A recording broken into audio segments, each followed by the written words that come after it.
The snow fell like whispered secrets over Ash Hollow, Wyoming, each flake carrying its own story before disappearing into the muddy main street. The town sat hunched against the December cold, its wooden buildings leaning into each other as if sharing warmth and gossip in equal measure. From the Golden Sage Saloon, the lonesome pluck of a banjo drifted through the evening air, mixing with the scent of wood smoke and the distant lowing of cattle. Clara May Thornton stepped down from the stagecoach, her worn leather valise in one hand, the other steadying herself against the sudden solid ground after 3 days of bone-rattling travel.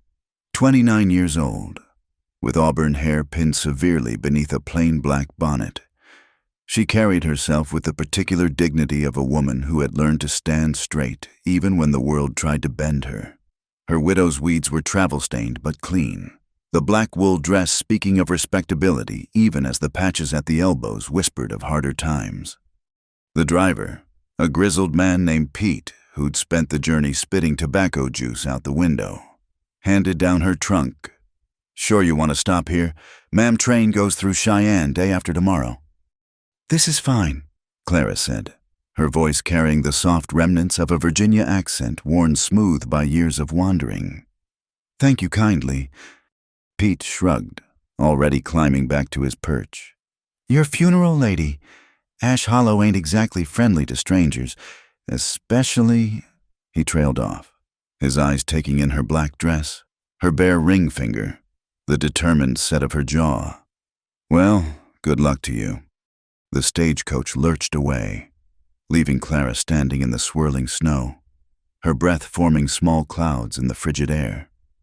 She'd barely set down her trunk when the whispers started, sliding from doorway to doorway like smoke. "That's her," came from the millinery shop, where Mrs. Abigail Hutchins pressed her nose to the frost-covered window. "The one from Kansas City. Heard she left her husband."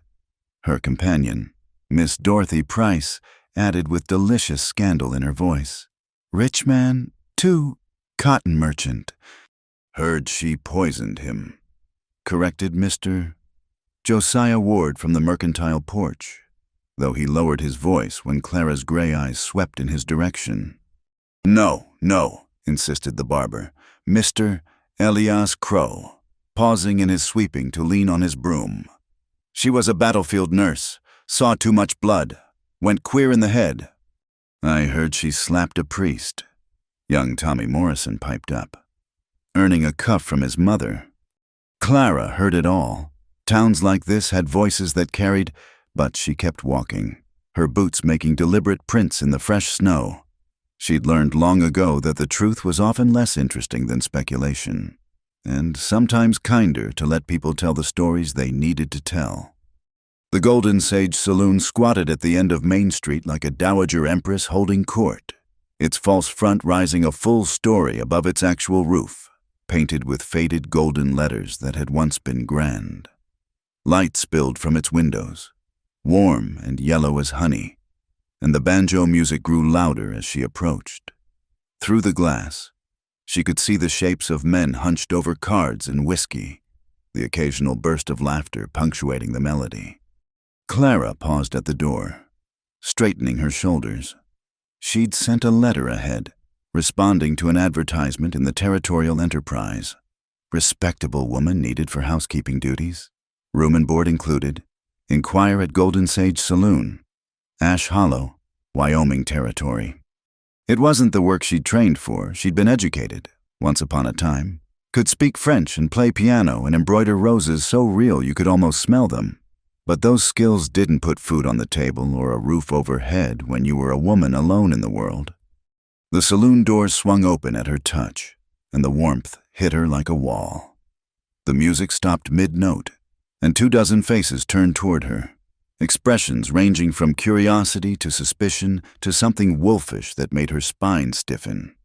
Well, drawled a man at the bar, his face flushed with drink. "What have we here?" Clara didn't flinch. "I'm looking for Mr. Callahan, about the housekeeping position." A ripple of something, amusement, surprise, went through the room. The men exchanged glances, and more than one chuckled into his beer. Boaz don't usually come down this time of evening, the bartender said. He was a thin man with pomaded hair and nervous hands. He's particular about his hours. Then perhaps you could inform him that Mrs. Thornton has arrived, Clara said, using her widow's title like armor. I'll wait. She chose a chair near the door, sitting with her back straight and hands folded, ignoring the stares and whispers. The banjo player, a black man with a silver in his hair, watched her for a moment, then began playing again, something slower and sweeter than before. 10 minutes passed, then 15. The saloon gradually returned to its business, though she caught men stealing glances at her over their cards. She'd grown used to that. 2. The curiosity of men wondering what kind of woman sat alone in a saloon, wearing widow's weeds but seeking work. Finally, footsteps on the stairs, heavy, deliberate, with a slight unevenness that suggested an old injury. The room quieted again, and Clara looked up to see a man descending from the second floor. Boaz Callahan was not what she'd expected, tall and lean, perhaps 40 years old. He moved with the controlled grace of someone who'd learned to be careful with his strength. His face was weathered but handsome in a stark way, with deep-set green eyes and dark hair shot through with premature gray. He wore two black trousers, black vest over a white shirt, black string tie. Another mourner, she realized, recognizing the particular way grief settled into a person's shoulders. His eyes found hers across the room, and something passed between them. Not attraction, exactly, but recognition. Two people who'd learned to carry their ghosts quietly. Mrs. Thornton.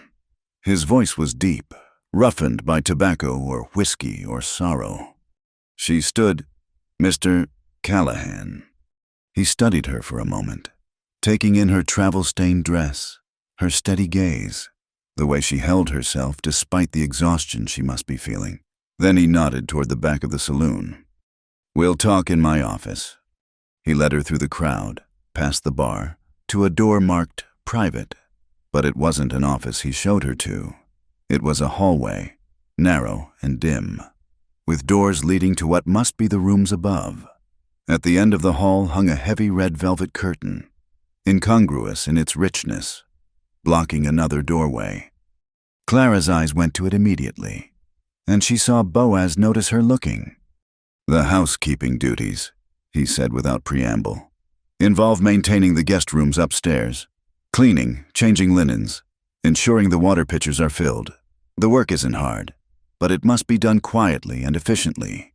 The men who stay here value their privacy. I understand, Clara said. You'll also help in the kitchen when needed. Though we have a cook, no serving drinks in the saloon. I won't have that. His tone suggested this was non-negotiable. Room and board as advertised, plus $2 a week. It was fair, more than fair for a town this size. Clara nodded. One more thing, Boaz added, and his eyes went to the red curtain. You'll clean all the rooms, but you never ask about what's behind that curtain. Never touch it, never peek behind it, never mention it to anyone. If you can't abide by that, best you leave now. The rational part of Clara's mind whispered warnings. Secrets in a place like this could be dangerous, but she'd come too far to turn back over a curtain, no matter how mysterious. I'm not a curious woman, Mr. Callahan, she said simply. Your business is your own. He studied her again, and she had the feeling he was looking for something specific, some weakness that would betray her words. Finally, he nodded. You can start tomorrow. Sophie will show you to your room. It's at the top of the stairs, end of the hall. You'll take your meals in the kitchen with the staff. He turned to go, then paused. Welcome to Ash Hollow, Mrs. Thornton, though I doubt anyone else will say so. As he disappeared back through the door to the saloon, Clara stood alone in the dim hallway, the red curtain hanging before her like a question mark.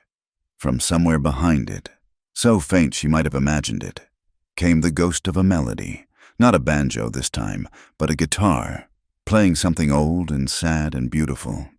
She turned away, hefting her valise, and headed for the stairs.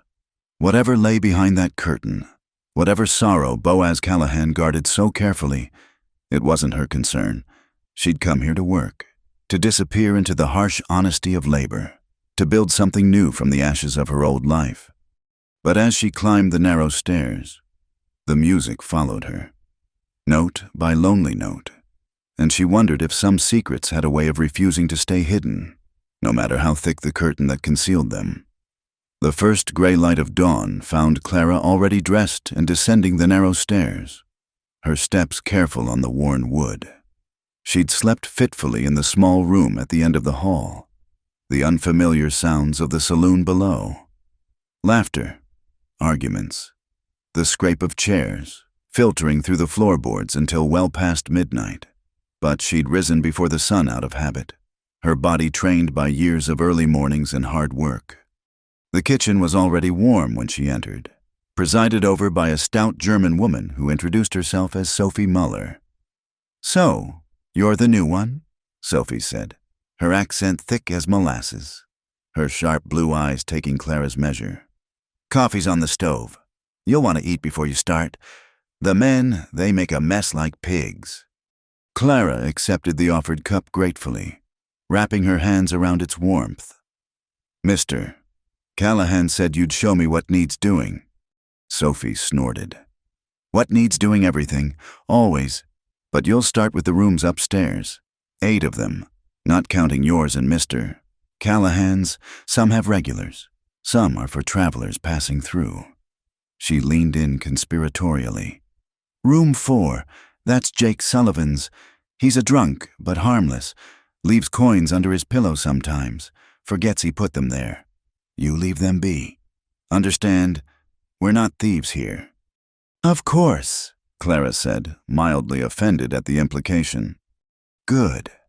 Sophie bustled to a cupboard, pulling out cleaning supplies, rags, lye soap, a worn brush.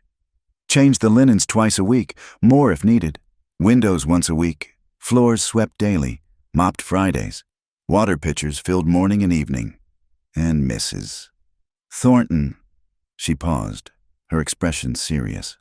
"You don't go into a room if the door's closed. Ever.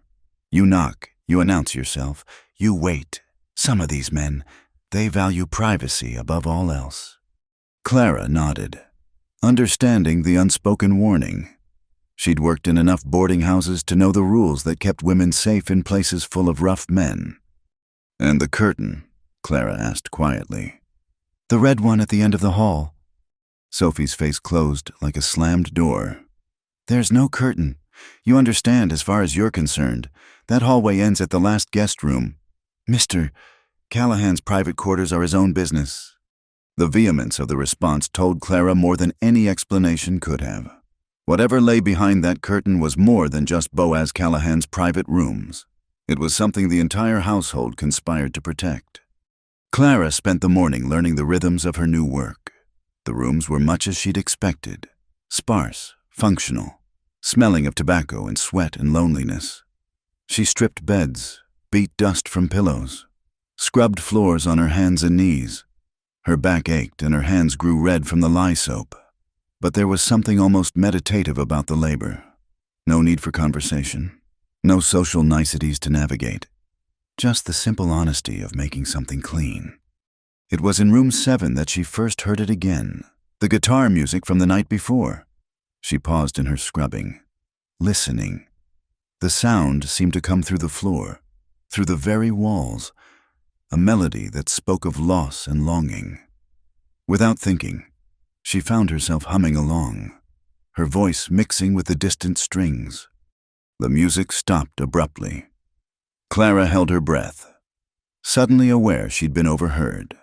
But after a moment, the guitar resumed, playing the same passage again, as if inviting her to continue. She didn't, though. Instead, she returned to her scrubbing with renewed vigor, trying to ignore the way the melody lingered in her mind. By noon, she'd finished half the rooms and her dress was soaked with sweat despite the December cold. She was refilling her bucket at the pump in the back courtyard when she sensed someone watching her. She turned to find Boaz Callahan standing in the doorway, his expression unreadable. "Sophie says you're doing well," he said without preamble. "The work isn't difficult," Clara replied, straightening despite the protest from her back. "No, just endless." There might have been a ghost of humor in his voice. "You'll take your midday meal in the kitchen. Sophie's made stew." He turned to go, then paused. "You have a pleasant voice, Mrs. Thornton." Heat rushed to Clara's cheeks. "I apologize. I didn't mean to disturb." "You didn't." He was already walking away, but his words carried back to her. Music should be shared, not hoarded. Clara stared after him, puzzled by the cryptic comment. But there was work to be done, and she'd learned long ago not to dwell on the mysteries of her employers. The afternoon brought its own challenges. Word of the new housekeeper had spread, and some of the saloon's patrons seemed determined to catch a glimpse of her. More than once. She entered a room to find a man lounging on the bed, fully dressed, watching her with speculative eyes. "Afternoon, ma'am," one said, a cowhand with oil-slick hair and a lazy smile. "Mighty nice to have a woman's touch around here again." "The room needs cleaning, sir," Clara said firmly. "Perhaps you could take your leisure in the saloon while I work." "Oh, I'm comfortable right here." He patted the bed beside him. "Why don't you come sit a spell? Must be tired. Pretty thing like you working so hard." Clara had dealt with his type before. She set down her bucket with a decisive thud. "Sir, I can either clean this room properly, which requires you to leave, or I can inform Mr. Callahan that the room couldn't be serviced today due to your presence. Which would you prefer?" The man's smile faltered. Everyone knew Boaz Callahan's reputation, fair but implacable, with a temper like a winter storm when roused. "No need for that," he muttered, swinging his legs off the bed. "Just being friendly." "How kind," Clara said dryly, already pulling the sheets from the bed with brisk efficiency. By evening, she'd established a reputation of her own. The new housekeeper was polite but brooked no nonsense, did her work thoroughly, and had a way of looking at a man that made him feel about 2 inches tall if he stepped out of line. The regulars began to treat her with a wary respect, and the word spread Mrs. Thornton was not to be trifled with. It was near sunset when she finished the last room and made her way back down the hall. Exhausted but satisfied with the day's work, she was passing the red curtain when she heard it, not music this time, but a voice, low, rough with emotion, speaking words she couldn't quite make out, then silence, as if the speaker were listening to a response only he could hear. Clara hurried past, Sophie's warning echoing in her mind. There's no curtain. But she couldn't unhear that voice, couldn't ignore the raw pain that threaded through it like a minor key. That night, after a supper of Sophie's hearty stew and cornbread, Clara retired to her small room. She'd thought she'd fall asleep immediately, worn out from the day's labors, but as she lay in the narrow bed, listening to the sounds of the saloon below beginning their nightly crescendo, the guitar music started again. This time it was different. Not sad, exactly, but searching, as if the player were trying to find something they'd lost, note by note. Clara found herself holding her breath, waiting for each phrase to resolve, feeling the musician's frustration when the melody seemed to slip away. Then, so quietly she almost missed it, another sound joined the guitar, a voice, humming, not words. Just a wordless melody that wound around the guitar's seeking notes like smoke. It was a woman's voice, sweet and clear, and for a moment Clara thought someone else was behind that curtain with Boaz. But no, she recognized the tune. It was the same passage she'd been humming that morning while cleaning. Somehow, he'd remembered it, was trying to find it again on his guitar, was humming it himself in a voice cracked with disuse. Clara lay very still, understanding washing over her. The room behind the curtain, the music that leaked through the walls, Boaz Callahan's careful isolation. It all spoke of a grief so profound he'd built walls around it, literal and figurative, and today, without meaning to, she'd slipped a single note through those defenses. She should feel guilty, perhaps, or worried about her position. But instead, she felt a strange kinship with the man playing guitar in his self-imposed prison.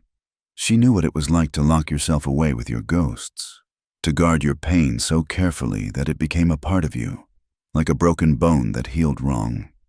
The music continued for another hour, the guitar and hummed melody conversing in the darkness. Clara listened, her eyes closed, letting the sounds wash over her. Tomorrow she would rise early again, would clean and scrub and maintain her careful distance. She would pretend not to notice the red curtain, would keep her own counsel about the music that haunted the Golden Sage Saloon.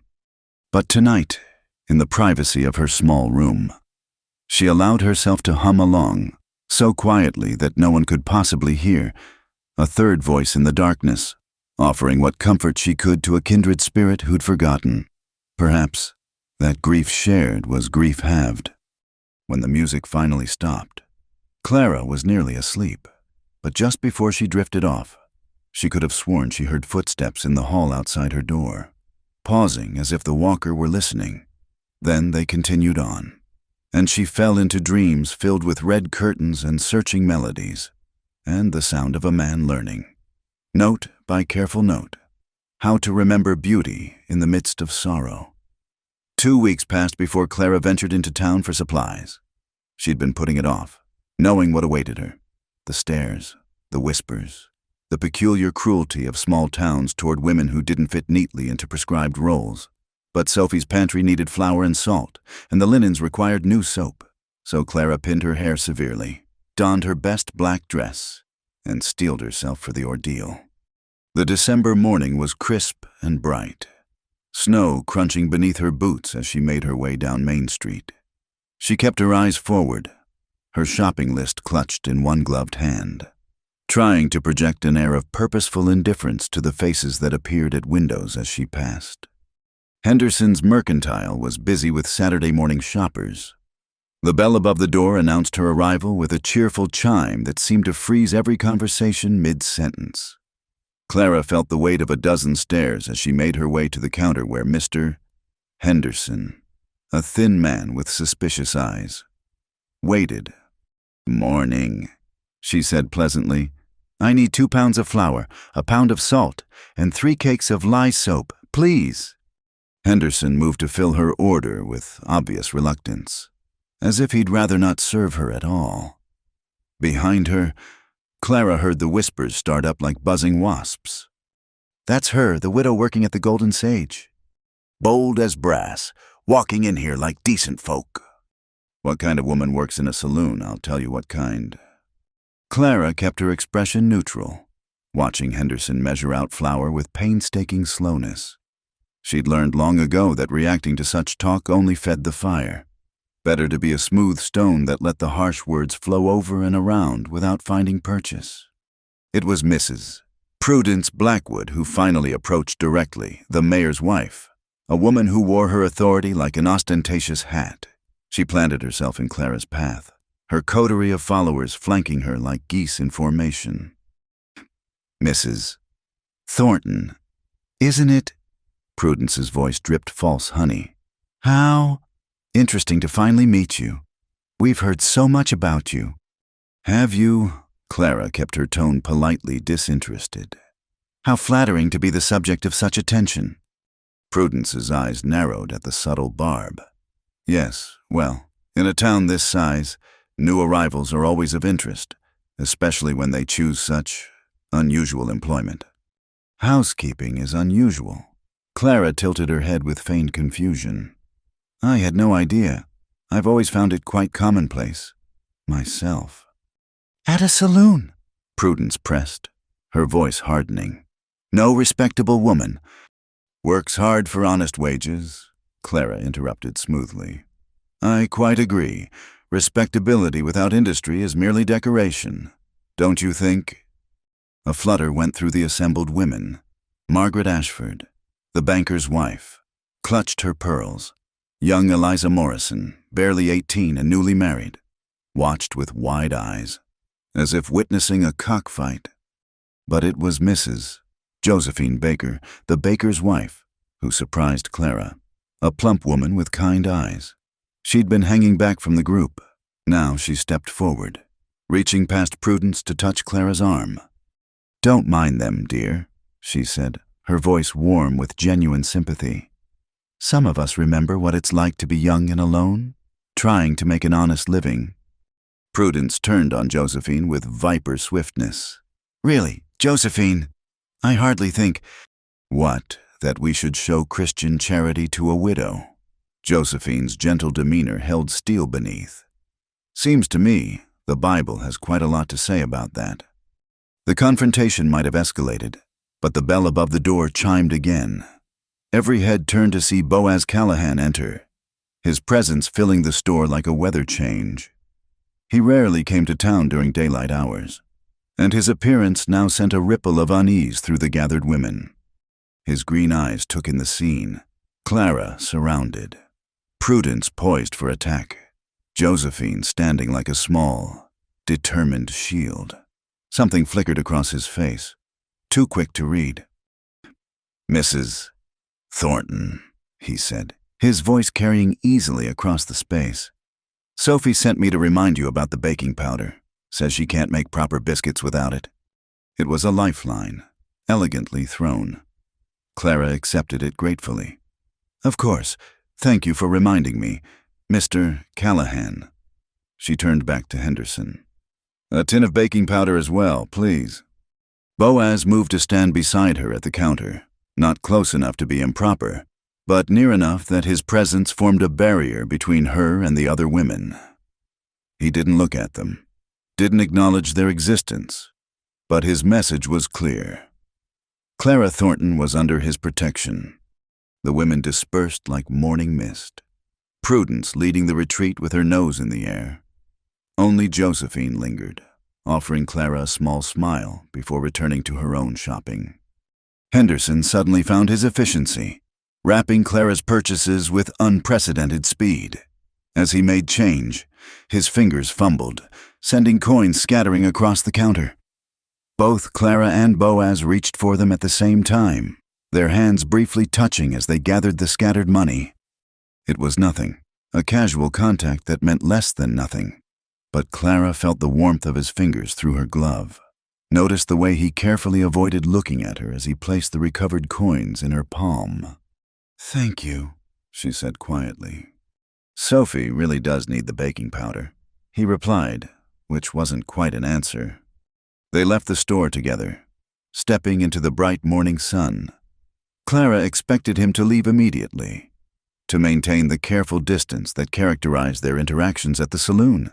Instead, he fell into step beside her, his long stride shortened to match hers. "They won't make it easy for you," he said after a moment. "I didn't expect easy," Clara replied. "Easy doesn't pay $2 a week plus room and board." He made a sound that might have been a laugh, rusty with disuse. "No, I suppose it doesn't." They walked in silence for a few steps before he continued. "Josephine Baker is a good woman. Her husband, too. They'll sell to you without making it a trial by fire." "I'll remember that." They'd reached the corner where the road split one way leading back to the saloon, the other toward the residential section of town. Boaz paused, seeming to wrestle with something internal. "Why did you really come to Ash Hollow, Mrs. Thornton?" The question came suddenly, as if he hadn't meant to ask it. Clara considered her answer carefully. "Because it was far enough away." "From what?" "From people who thought they knew my story better than I did." He studied her for a long moment, and she had the sense he was seeing past her careful composure to something deeper. "And you don't mind trading one set of judges for another? Strangers' judgments are easier to bear than the pity of people who knew you before."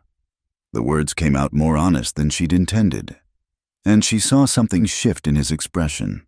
Recognition, perhaps, or understanding. "Yes," he said quietly. "They are." A gust of wind sent snow swirling around them, and Clara shivered despite her heavy cloak. Boaz noticed. Of course, he noticed everything. She was beginning to realize, from behind his walls of silence. "You should get back," he said. "Sophie will be wondering about her baking powder." But before she could turn to go, he added, "You play piano." It wasn't a question. Clara blinked in surprise. Yes, or I used to. Why?" No reason. But there was something in his voice, carefully neutral, that suggested otherwise. "Good day, Mrs. Thornton." He touched the brim of his hat and walked away, leaving Clara standing at the crossroads with her packages and a head full of questions. She watched him go, his solitary figure dark against the snow, and wondered what went on behind that red curtain that made a man build such careful walls around the simplest human connections. That evening, as she helped Sophie serve supper to the handful of regulars who took their meals at the saloon, Clara noticed something different. A few of the men nodded to her respectfully, and Jake Sullivan actually stood when she entered the room, a courtesy she hadn't received since arriving in Ash Hollow. "Word travels fast," Sophie murmured as they cleared plates. "Mr. Callahan doesn't intervene often. When he does, people remember." Clara thought about the moment in the mercantile, the quiet authority in Boaz's presence, the way the town's gossips had scattered before it. He didn't need to do that. Sophie gave her a look that suggested she was being deliberately obtuse. No, he didn't need to. That's what makes it interesting. That night, the guitar music started earlier than usual. Clara lay in her bed, listening to the searching melody wind through the darkness. But tonight, something was different. Mixed in with the familiar themes were new passages, tentative, exploring, like someone trying to remember a song they'd once known. And then, so faint she had to strain to hear it, the sound of piano keys. Not a real piano. There wasn't one in the saloon that she'd seen, but someone humming the piano part of a piece, their voice trying to capture the rise and fall of keys that weren't there. Clara recognized the piece, a Chopin nocturne she'd played years ago, in another life, when her hands were soft and her biggest worry was choosing the right dress for a garden party. Without conscious thought, she found herself humming along, adding the melody line to the bass notes that filtered through the walls. The humming stopped. The guitar fell silent. Clara held her breath, afraid she'd overstepped some invisible boundary. But then both sounds resumed, stronger now, more confident, as if her participation had confirmed something the player had been uncertain about. They continued that way for nearly an hour. The guitar and hummed piano, and Clara's quiet melody. 3 parts of a whole separated by walls and curtains and the careful distances that broken people maintained. It was the strangest concert Clara had ever been part of, and perhaps the most honest. When the music finally faded, Clara found herself smiling in the darkness. Tomorrow, Prudence Blackwood and her flock would still whisper. The town would still judge. The work would still be hard and the pay modest and the future uncertain. But tonight, she'd made music with a kindred spirit who hid behind red curtains and silence. She'd found an unexpected ally in a baker's wife. She'd discovered that even in a place like Ash Hollow, small kindnesses could take root in the frozen ground. It wasn't much, but for a woman who'd arrived with nothing but a worn valise and a determination to disappear, it felt like the beginning of something. What that something might be, Clara couldn't say. But as she drifted toward sleep, still humming Chopin under her breath, she thought that maybe, just maybe, she'd run far enough to finally stop running. The invitation came on a Thursday evening, delivered by Sophie with an expression that suggested she was handling something momentous. Clara was mending a torn pillowcase by lamplight when the older woman knocked on her door. "Mr. Callahan wants to see you," Sophie said, her voice carefully neutral. "In his office." Clara set down her sewing, anxiety flickering through her chest. Had she done something wrong, been too forward with the music, overstepped in town now? "When you're ready. But yes, tonight." Sophie paused in the doorway, seeming to debate whether to say more. Finally, she added, "It's not what you think. You're not in trouble." The walk down the hallway had never seemed longer. Clara smoothed her dress, tucked a stray hair behind her ear, and tried to calm her racing heart. At the end of the hall, the red curtain hung as always, heavy and inscrutable. She raised her hand to knock on the wall beside it, then hesitated. How did one knock on a curtain? "Come in, Mrs. Thornton." Boaz's voice came from behind the velvet barrier, solving her dilemma. Clara pushed the curtain aside and stepped through, letting it fall closed behind her. For a moment, she simply stood and stared, her expectations overturned entirely. The room was smaller than she'd imagined, but warm and lived in where she'd expected something stark. Book-lined shelves covered 2 walls, volumes ranging from leather-bound classics to well-worn dime novels. A fire crackled in a small hearth, casting dancing shadows across furniture that had seen better days, but was clean and carefully maintained. In one corner stood a guitar on a stand, its wood gleaming in the firelight.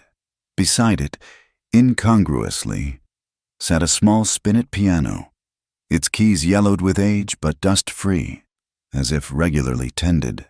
And on the mantelpiece, in a silver frame that caught the light, a photograph of a woman with dark hair and laughing eyes. Boaz stood by the window, his back to her, hands clasped behind him. He'd removed his jacket and rolled up his sleeves, and Clara was struck by how human he looked. Just a man in his private space, not the remote figure who moved through the saloon like a ghost. "I owe you an explanation," he said without turning around. "You owe me nothing. Mr. Callahan, you're my employer, not—" "Please." He turned then, and she saw exhaustion written across his features. "Just listen, then you can decide." He gestured to a chair near the fire. Clara sat, folding her hands in her lap, waiting. Boaz moved to stand near the photograph, not looking at it but clearly aware of its presence. "Her name was Catherine," he began, his voice low. "My wife. She died 3 years ago. Scarlet fever." He paused, swallowing hard. It took her voice first. She loved to sing, had the prettiest voice in 3 counties. Then it took her strength, then her breath, then everything. Clara remained silent, knowing that sometimes the kindest thing was simply to witness another's pain. "After she died, he gestured vaguely at the room. "I couldn't bear to change anything, couldn't bear to see it either. So I hung the curtain, locked myself in here with her memory. Sophie thinks I'm mad. Maybe I am." A bitter smile touched his lips. A grown man hiding behind a curtain like a child afraid of the dark. "Grief makes us all children," Clara said quietly. He looked at her then, really looked at her, as if seeing her for the first time. "You understand." It wasn't a question, but Clara answered anyway. "My husband died 2 years ago. Consumption. He was not a kind man. At the end, the illness made him cruel. But I grieved anyway, for what we'd had once, for what we'd lost long before he died." "Is that why you left the unkindness?" "No." Clara stared into the fire, choosing her words carefully. "I left because everyone wanted me to be the grieving widow they expected. Wanted me to wear black forever, to speak only of his virtues, to pretend the last 5 years hadn't happened. They couldn't forgive me for surviving." Silence stretched between them, comfortable in its understanding. The fire popped, sending sparks up the chimney, and somewhere in the walls the building settled with a comfortable groan. "The piano was Catherine's," Boaz said eventually. "I kept it tuned, kept it dusted, but I haven't been able to. That is, no one's played it since she died. But lately, hearing you hum, knowing you play," he trailed off, then seemed to gather himself. "Would you consider it playing it? I mean, not for me, or not just for me. For the music itself, it seems wrong to let it sit silent." Clara rose and moved to the piano. running her fingers lightly over the keys without pressing them. It was a modest instrument, but well made, the kind a music-loving woman might have saved for years to purchase. She could picture Catherine here, filling the room with Chopin and Mozart, maybe teaching Boaz simple melodies, laughing when he fumbled the notes. "I'm out of practice," she warned. "I don't care about perfect, I miss the sound." Clara sat on the bench, positioning her hands over the keys.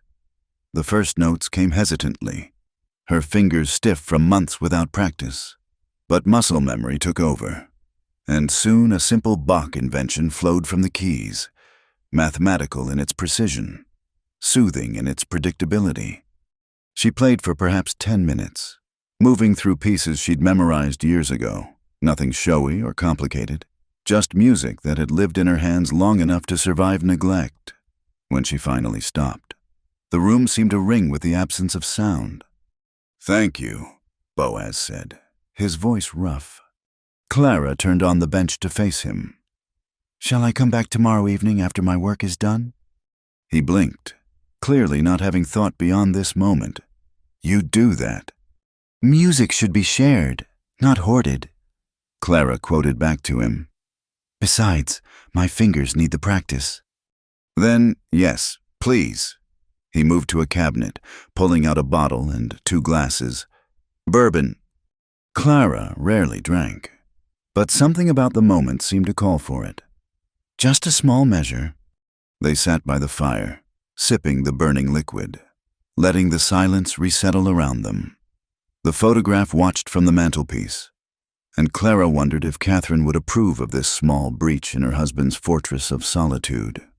"She would have liked you," Boaz said suddenly, as if reading her thoughts. She always said I needed more people in my life who wouldn't let me brood." "And do you brood?" "Sophie says I could give lessons to ravens." There was a hint of humor in his voice, rusty but genuine, though I prefer to think of it as contemplation. "Ah, yes, contemplation. That's what I call it too." Clara smiled into her glass, much more dignified than admitting we're sitting alone in the dark, thinking too much. He actually chuckled at that, the sound surprising them both. "Christ, when you put it that way." "Language, Mr. Callahan," Clara said primly, though her eyes danced with suppressed mirth. "What would the good ladies of Ash Hollow say?" "Nothing they haven't already said, I assure you." He sobered slightly. "They'll talk more. You know, about you coming here, to this room." "Let them talk." Clara set down her empty glass with decisive finality. "I've been a fallen woman, a gold digger, a probable murderess, and now no doubt I'll be a scarlet woman too. Their imaginations are far more interesting than my actual life." "And what is your actual life, Clara?" The use of her first name sent an unexpected shiver through her. When had she last heard it spoken aloud, without mockery or judgment attached? "My actual life," she said slowly, "is cleaning rooms and mending linens and playing piano for a man who hides behind curtains. It's not much of a story. The best stories rarely seem like much while we're living them." They sat quietly again, the fire dying to embers, the room growing cooler. Finally, Clara rose. "I should go. Early morning tomorrow." Boaz stood as well, moving to hold the curtain aside for her. As she passed, he said quietly, "The curtain isn't to keep the world out. You know, it's to keep me in. I'm not good at letting people close. Not anymore." Clara paused, looking up at him in the dim light. "Maybe you just need practice. Like piano, a little each day until your fingers remember how." She left before he could respond, slipping back through the curtain into the mundane hallway beyond. But she carried with her the image of his face in that moment. Surprised, vulnerable, and perhaps just a little bit hopeful. In her room, she lay awake thinking about the evening's strange intimacy. She'd entered that room expecting secrets, perhaps scandal, maybe even danger. Instead, she'd found something far more unsettling, a kindred spirit, another soul marked by loss but still capable of recognizing beauty. Tomorrow, the good ladies of Ash Hollow would indeed have new fuel for their gossip fires. Tomorrow, she'd face their whispers and speculation with the same steady composure she'd cultivated like armor. But tonight, she'd played piano in a room behind a red curtain, sharing bourbon and silence with a man who understood that sometimes the greatest courage was simply continuing to breathe in a world that had taken what you loved most. Tonight, she'd been just Clara, and he'd been just Boaz, and the music had been enough. As sleep finally claimed her, she thought she heard the guitar again, playing something that sounded almost like hope, and for the first time since arriving in Ash Hollow, she didn't feel quite so alone. The new routine established itself quietly, like snow settling on a winter landscape. Each evening after supper, Clara would make her way to the room behind the red curtain, where she'd play piano for an hour while Boaz listened from his chair by the fire. They spoke little during these sessions, letting the music fill the space between them. But gradually the silence became companionable rather than careful. It was during the third week of this arrangement that Clara noticed the change in how Boaz moved through the saloon, where once he'd been a ghost haunting his own establishment. Now he lingered at the bar in the evenings, exchanging a few words with regular patrons. His shoulders seemed less rigid, his face less carved from stone. Sophie noticed too, shooting Clara knowing looks that she pretended not to see. The change did not go unremarked upon in town. "Have you seen him lately?" Prudence Blackwood hissed to her circle after Sunday service. "Actually smiling at people, it's unnatural." "And we all know why," Margaret Ashford added, her voice dripping insinuation. "That woman has certainly made herself comfortable." Clara, seated 2 pews behind with Josephine Baker, kept her eyes on her hymnal, but she felt the weight of their stares like physical things. Beside her, Josephine shifted uncomfortably. "Pay them no mind," the baker's wife whispered. "Jealousy speaks louder than church bells sometimes." "After the service?" Clara tried to slip out quietly, but found her path blocked by Father Francis, the elderly priest who'd overseen Ash Hollow's spiritual needs for 2 decades. His rheumy eyes held concern as he took her hands. "My child," he said gently, "I worry for your soul." Clara steeled herself for the lecture, the warnings about impropriety and eternal damnation. But Father Francis surprised her. "A heart closed to love is closed to God," he continued. "Whatever healing you're bringing to that man, don't let the gossip shame you from it. The Lord works in mysterious ways, and sometimes those ways lead through a red curtain." Before Clara could respond, he patted her hands and shuffled away, leaving her standing speechless on the church steps. That afternoon brought an unexpected cold snap, the temperature plummeting until ice formed on the inside of windows. Clara was struggling to light the stove in her room when a knock came at her door. She opened it to find Boaz standing in the hallway, a thick wool blanket in his arms. "Sophie says your room gets the worst of the cold," he said, not quite meeting her eyes. "Thought you might need this." Clara accepted the blanket, noting the fine quality of the wool, the careful stitching at the edges. "Thank you, that's very kind." He shifted awkwardly, clearly unaccustomed to such simple exchanges. Will you still come this evening despite the cold?" "Wild horses couldn't keep me from that piano," Clara said, a tempting lightness. "I've been working on a Mozart sonata I think you'll enjoy." Something flickered across his face. Pleasure, perhaps, or anticipation. "I'll have the fire built up warm." He left quickly, as if afraid of lingering too long, and Clara closed the door with the odd sensation of butterflies in her stomach. It was dangerous. This feeling. She'd come to Ash Hollow to disappear, not to entangle herself with a grieving widower who hid behind curtains. But when evening came, she found herself taking extra care with her appearance, pinning her hair in a softer style, adding a small cameo brooch to her collar. The room behind the curtain was indeed warm, the fire crackling merrily. And Clara noticed Boaz had placed a cushion on the piano bench, a small consideration that touched her more than it should have.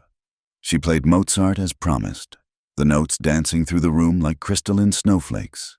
And when she glanced over, she saw Boaz had closed his eyes, lost in the music. "Catherine loved that piece," he said when she finished. "She used to say Mozart understood joy better than most." "And you?" Clara asked, turning on the bench to face him. "What do you understand?" He considered the question seriously. "I used to think I understood loss, how to carry it, how to honor it, but lately—" He met her eyes, and Clara felt her breath catch. "Lately, I wonder if I've been understanding it all wrong." "How so?" "I thought preserving everything exactly as it was would keep her close. But maybe I've just been keeping life out." He gestured around the room. "This place feels different now. Still hers, but not only hers. Does that make sense?" "Perfect sense," Clara said softly. They were sitting closer than usual. She realized, somehow during their conversation, he'd moved from his chair to stand near the piano, close enough that she could see the green of his eyes had flecks of gold near the center, close enough to catch the scent of bourbon and tobacco, and something uniquely him. "Clara," he said, and her name on his lips sounded like a question and an answer all at once. The moment stretched between them, fragile as spun glass. Clara felt herself leaning forward slightly, drawn by something stronger than propriety or good sense. But then, as if choreographed, they both pulled back, the spell broken by their mutual awareness of the lines they were approaching. "I should play something else," Clara said quickly, turning back to the keys. "Do you have any requests?" "Whatever you choose," Boaz replied, his voice carefully controlled again. "You haven't played a wrong note yet." But they both knew the real wrong notes were the ones they weren't allowing themselves to play. The next morning, Clara found a gift outside her door, sheet music, wrapped in brown paper and tied with string, Mozart sonatas, a book of Chopin nocturnes, even some modern pieces she'd never seen before. No note accompanied the package, but she knew who had left it, and when she pressed the music to her chest, she felt tears prick her eyes for the first time in months. She was still standing there, clutching the music, when Sophie appeared in the hallway. "Well now," the older woman said, taking in the scene with knowing eyes. "Seems someone's been to Denver for the mail order." "Sophie." "Don't Sophie me, child. That man hasn't bought anything for anyone since Catherine died. You take that music and you play every blessed note. You hear me." That evening, Clara arrived at the red curtain to find Boaz waiting on the other side, a peculiar nervousness in his manner. "I hope the selection was appropriate," he said, gesturing to the piano where she'd placed the new music. "The clerk in Denver assured me it was what accomplished pianists were playing these days." "It's perfect," Clara assured him, "though you didn't need to." "I wanted to." The simple statement hung between them, weighted with meaning. "You've brought music back to this room. It seemed only right to give you more to play."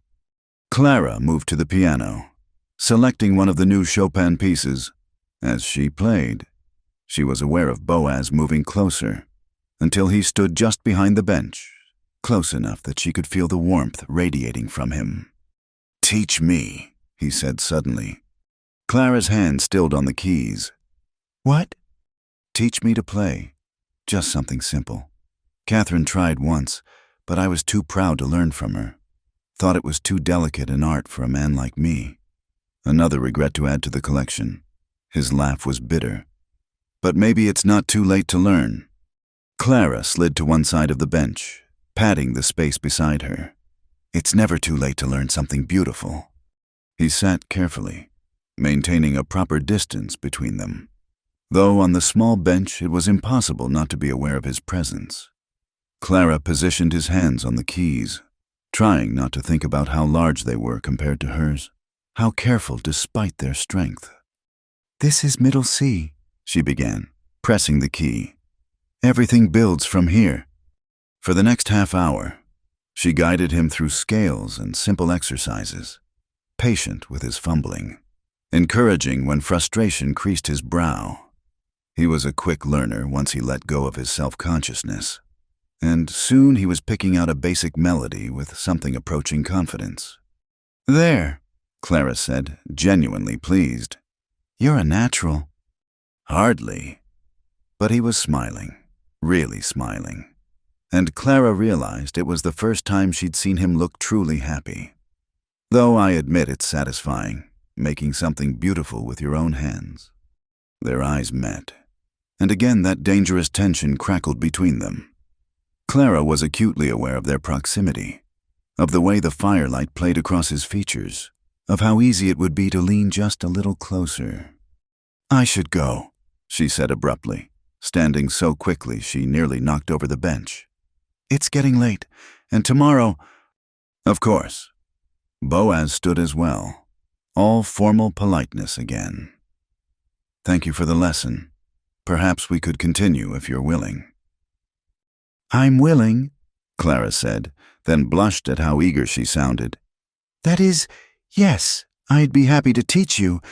She fled before she could embarrass herself further, but as she lay in bed that night, she replayed the evening over and over, the way his hands had felt under hers, guiding them to the keys, the warmth in his voice when he'd said her name, the moment when she'd thought, when they'd both thought, about crossing the careful boundaries they'd constructed. It was dangerous, this growing connection. She'd come to Ash Hollow to escape her past, not to complicate her future, but as she drifted off to sleep, she found herself humming the simple melody Boaz had learned, and thinking that perhaps some dangers were worth the risk. After all, what was life without a little music? The confrontation came on a Tuesday evening in late January, when the snow lay thick on the ground and the Golden Sage was crowded with cowboys seeking warmth and whiskey. Clara had just finished setting fresh linens in room 6 when she heard the commotion from below, raised voices, the crash of overturned furniture, Sophie's sharp German curses cutting through the noise. She hurried downstairs to find chaos in the saloon. 3 men, strangers by their look, had backed Samuel the bartender against the wall. One held a broken bottle, its jagged edges catching the lamplight. The regular patrons had shrunk back, creating a circle of tense observers. "Where's Callahan?" the lead stranger demanded, a burly man with a scar bisecting his left eyebrow. "We got business with him." "Mister, Callahan doesn't come down during business hours," Samuel stammered, his pomaded hair wilting with sweat. "If you'd like to leave a message." The scarred man laughed unpleasantly. "Oh, he'll come down, especially when he hears we've got something that belongs to him." His eyes swept the room and landed on Clara, standing frozen on the stairs. Well, this must be the new woman we've been hearing about." Clara's blood went cold as he started toward her, his companions flanking him like wolves. She backed up a step, but there was nowhere to go on the narrow staircase. "Leave her be." Sophie stepped forward, a rolling pin clutched in her hands. "Whatever quarrel you have, it's not with her." "Maybe not," the scarred man agreed, never taking his eyes off Clara. "But Callahan seems sweet on her. From what we hear, makes her valuable." He reached for Clara's arm, and instinct took over. She grabbed the water pitcher from the hall table and swung it with all her strength. It connected with the side of his head with a satisfying crack, sending him staggering. Water and ceramic shards scattered across the floor. The man touched his bleeding temple, his expression darkening. "You're going to regret that, woman." "I think not." The voice came from above, cold as winter iron. Boaz stood at the top of the stairs, and in his hands was a shotgun, its barrels trained steady on the scarred man's chest. "Evening, Tom," Boaz said conversationally, though his eyes were hard as flint. "Still holding grudges, I see." "Boaz," Tom's scarred face twisted. "Been a long time." "Not long enough." Boaz descended slowly, the gun never wavering. "Clara, Move away from him." Clara edged past Tom, her legs shaking but her head high. She felt Boaz's free hand touch her back briefly, reassuringly, as she passed. "You cost me everything," Tom spat. "My claim, my partners, 3 years in territorial prison." "You cost yourself those things when you tried to jump Samuel Hendrick's legal claim and shot him in the back." Boaz interrupted. "I just testified to what I saw. And now you hide up there behind your curtains like a coward, letting women fight your battles." Something dangerous flickered across Boaz's face. "This woman has more courage in her smallest finger than you have in your entire body, Tom, and unlike you, she doesn't need to prove it by threatening innocent people." He cocked the shotgun, the sound loud in the tense silence. "Now, you're going to collect your friends and leave my establishment. You're going to ride out of Ash Hollow tonight, and if I see any of you again, I won't bother with talking." Tom's face flushed dark red, but he was facing down a loaded shotgun held by a man who clearly knew how to use it. After a long moment, he jerked his head at his companions. "This isn't over, Callahan." "It's been over for 4 years. Tom, you just haven't accepted it yet." The 3 men left, Tom turning at the door to spit on the floor. A final, petty insult. The saloon remained frozen until the sound of their horses faded into the night, then erupted in nervous chatter. Boaz lowered the shotgun, his hand steady but his face pale. He looked at Clara, taking in the water stains on her dress, the slight tremor in her hands. "Are you hurt?" "No, I'm fine." Though now that the immediate danger had passed, her knees felt weak as water. "Samuel, close up early tonight," Boaz ordered. "Drinks on the house for anyone who stays to help clean up." He touched Clara's elbow gently. "Come, you need to sit down." He guided her not to the main room but up the stairs and through the red curtain to his private space. Clara sank into the chair by the fire. Accepting the glass of bourbon he pressed into her hands without protest. "Drink," he said. "It helps with the shaking." Clara took a sip, the liquor burning away the cold fear that had settled in her chest. Who was that man? Boaz sat across from her, the shotgun laid carefully aside but within reach. "Tom Morrison. We worked neighboring claims back in '71 before I bought this place. He got greedy, tried to steal from another miner, shot him when he was caught. I witnessed it, testified at the trial." He stared into the fire. He swore he'd make me pay someday. Guess he finally worked up the courage. "He would have hurt you," Clara said quietly. "Through me." "Yes." Boaz's jaw tightened. "That's my fault. I should have realized. Being close to me makes you a target. I'm sorry." Clara set down her glass harder than necessary. "Don't you dare!" He blinked at her vehemence. "What?" "Don't you dare apologize for those men's actions, and don't you dare use them as an excuse to push me away." She stood, pacing to the window, her fear transforming into anger. "I've been pushed away by better men than you, Boaz Callahan, and for better reasons. If you want me gone, have the courage to say so honestly. I don't want you gone." The words came out rough, almost desperate. "That's the problem." Clara turned to face him. "Why is that a problem?" He stood too, crossing to her in 3 quick strides, stopping just out of reach. Because you..." He ran a hand through his hair in frustration. "I'm not good at this." "At what?" "At feeling things again, at wanting..." He trailed off, his eyes searching hers. "I built these walls for a reason, Clara, to keep the world out, yes, but also to keep myself in, to keep from wanting things I shouldn't want." "And what is it you want?" Clara's voice was barely a whisper. "You know what I want." The words hung between them, heavy with implication. "But I can't. Catherine is gone," Clara said gently. "And from what you've told me, she wouldn't want you to bury yourself with her." "No," he admitted. "She'd probably box my ears for hiding this long." A sad smile touched his lips. She was fierce like that. like you. They stood there, inches apart, the air between them charged with possibility and fear in equal measure. Clara could see the struggle in his eyes, desire warring with guilt, hope battling with grief. "I'm not asking you to forget her," Clara said softly. "I'd never ask that, but Boaz, you're allowed to live, you're allowed to feel, you're allowed to—" He kissed her. It was clumsy, desperate, the kiss of a man who'd forgotten how but whose body remembered the mechanics, if not the art.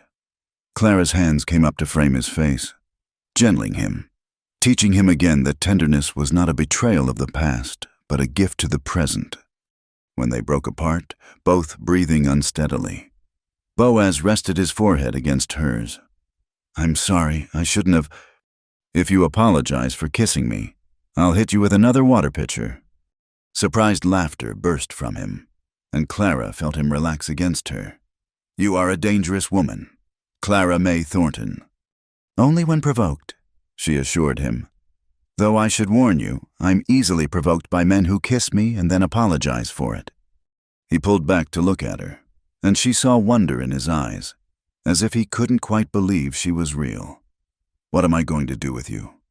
"Well," Clara said, smoothing his collar with hands that only trembled slightly, "you could start by not getting yourself shot by angry criminals. I've grown rather fond of my evening piano concerts." "Only the concerts." "Perhaps the audience as well," she admitted, though he could use some work on his conversation skills. "I'll work on that," Boaz promised. "Among other things." They stood there for another moment, adjusting to this new reality they'd created with one impulsive kiss. Outside, Clara could hear the sounds of the saloon being put to rights, life returning to normal after the evening's drama. But here in this room, behind the red curtain, nothing felt normal anymore. Everything had shifted, changed, opened up like a door long locked suddenly swinging wide. "I should go," Clara said eventually. "People will talk."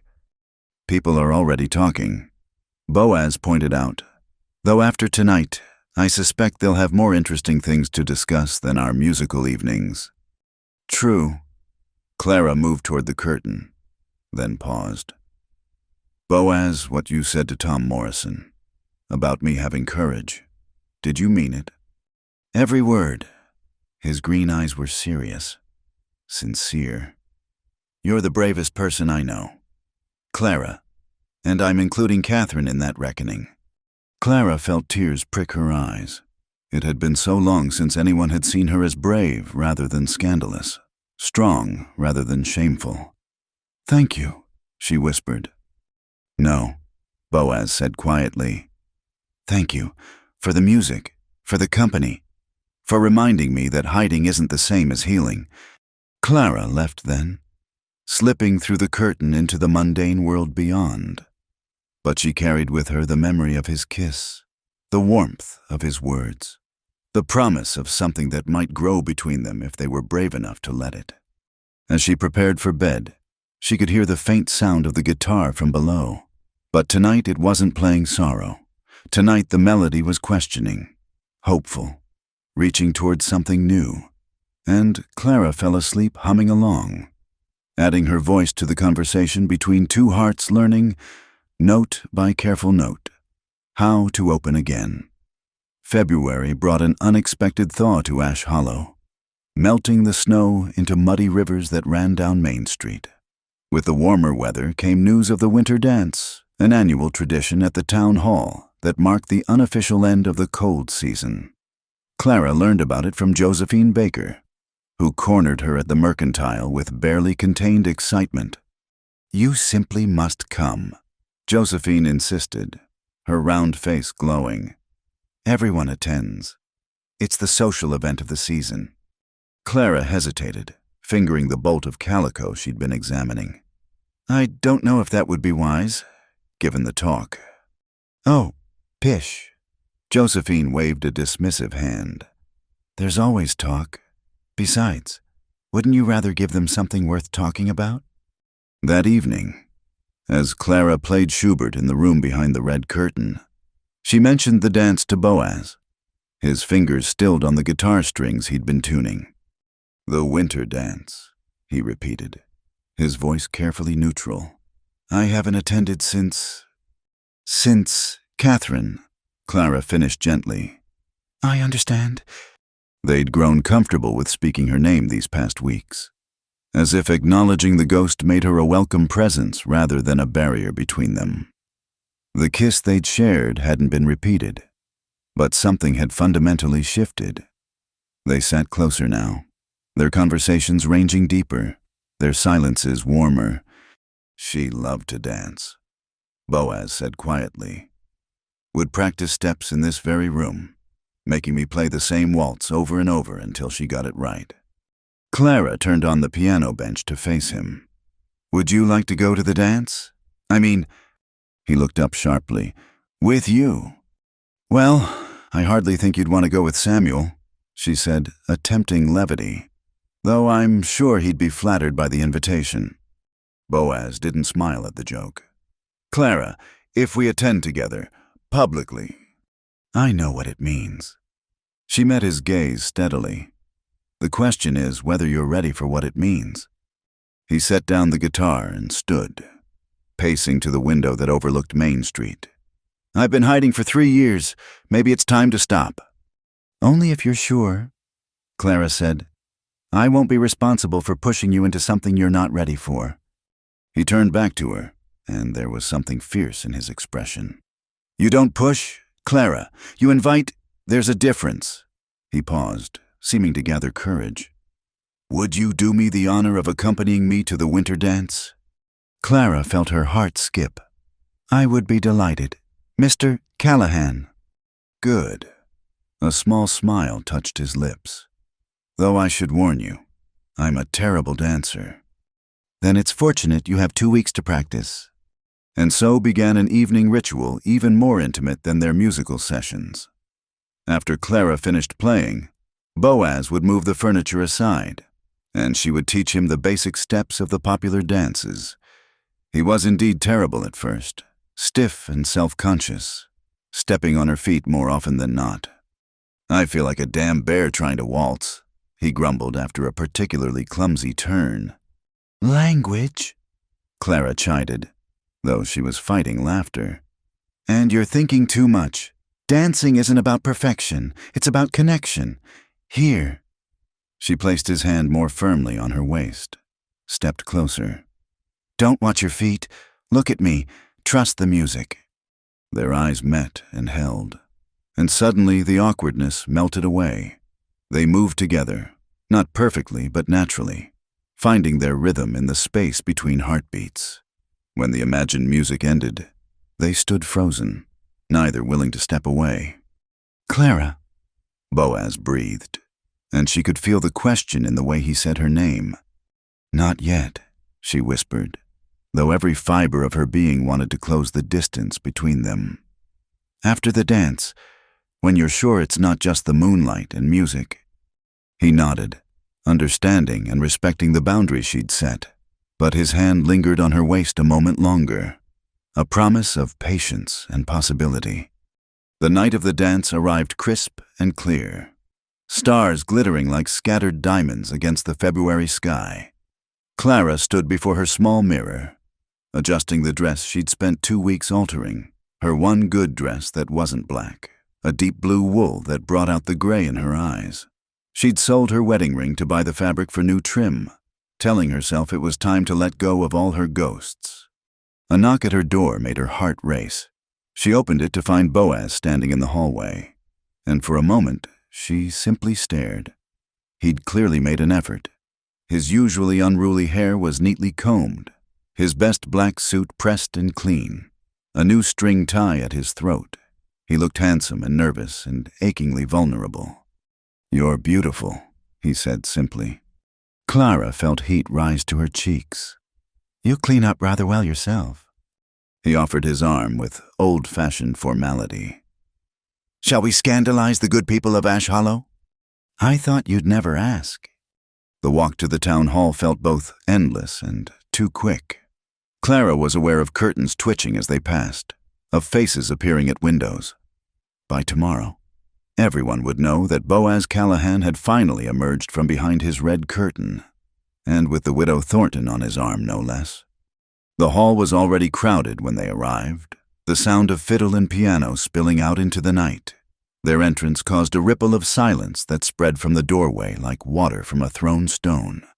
Clara felt every eye in the room turn toward them, saw mouths drop open, heard the whispers begin. For a moment, she thought Boaz might bolt. She felt him tense beside her, his arm rigid under her hand. But then Jake Sullivan, of all people, raised his glass from across the room. "About time, Callahan," he called out, his words slightly slurred but genuinely warm. "Thought you'd forgotten how to have fun." The spell broke. The music resumed. Conversations restarted. And while the stares didn't completely stop, they became manageable. Josephine Baker bustled over, beaming like a proud mother. "Oh, don't you both look wonderful?" she exclaimed. "Clara, that dress and Mr. Callahan, how lovely to see you out and about." "Mrs. Baker."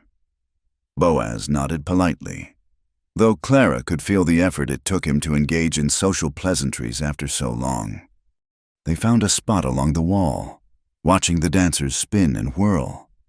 Clara saw Prudence Blackwood holding court near the punch bowl. Her face pursed as if she'd bitten into something sour. Margaret Ashford kept shooting them scandalized glances over her fan. "They're going to gossip about this for months," Clara murmured. "Good," Boaz said, surprising her. "Let them. I'm tired of being their tragic figure. Let them find someone else to pity." The band struck up a waltz, and Boaz turned to her, bowing formally. "May I have this dance?" Clara curtsied, playing along. "I would be honored, sir."